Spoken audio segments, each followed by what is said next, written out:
দেশের একটি স্বার্থান্বেষী গোষ্ঠী অপপ্রচার চালিয়ে দেশ ও জনগণের বিরুদ্ধে কাজ করছে। আজ সকালে মাদারীপুর সদর উপজেলার খাল খনন কর্মসূচি উদ্বোধন শেষে প্রধান অতিথির বক্তব্যে মাদারীপুর ৩ আসনের সংসদ সদস্য আনিসুর রহমান তালুকদার এসব কথা বলেন। এখন আমি সংসদ সদস্য, সবাই আমাকে পাবে, পেতে চায়, আমাকে ফোনে পেতে চায়, আমাকে কাছে পেতে চায়। আমি হয়তো অনেকেরই ভালো সময় হয়তো থাকতে পারবো না, কিন্তু একটা জিনিস মনে রাখবেন, যদি কোনো বিপদ হয় তখন আমি সবার আগে আমাকে আপনারা পাবেন।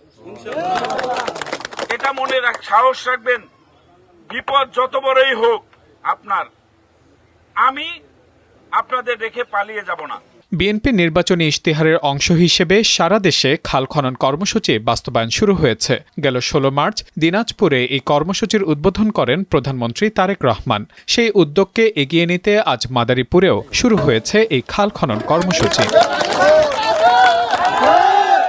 দেশব্যাপী খাল খনন কর্মসূচির বিষয়ে সরকারের সংশ্লিষ্ট কর্মকর্তারা জানিয়েছেন, প্রথম পর্যায়ে দেশের ৫৩টি জেলায় এই কর্মসূচি বাস্তবায়ন করা হচ্ছে। এর মাধ্যমে জলাবদ্ধতা নিরসন, সেচ ব্যবস্থার উন্নয়ন, কৃষি উৎপাদন বৃদ্ধি এবং জলাধার সংরক্ষণে ইতিবাচক প্রভাব পড়বে বলে আশা করা হচ্ছে।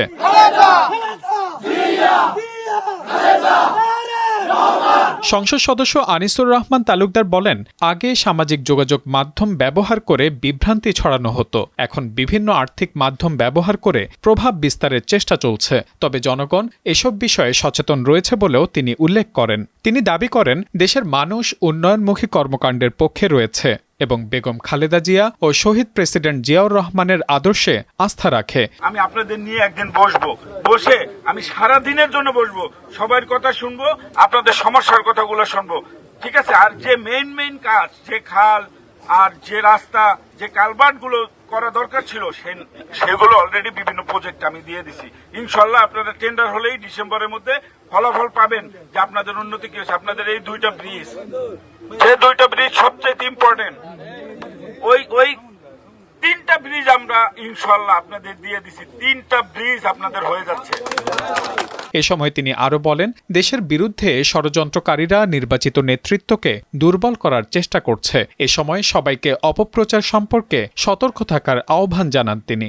উদ্বোধনী অনুষ্ঠানে স্থানীয় জনপ্রতিনিধি, দলীয় নেতাকর্মী এবং এলাকার গণ্যমান্য ব্যক্তিরা উপস্থিত ছিলেন। Mahmudul Hasan, Times today.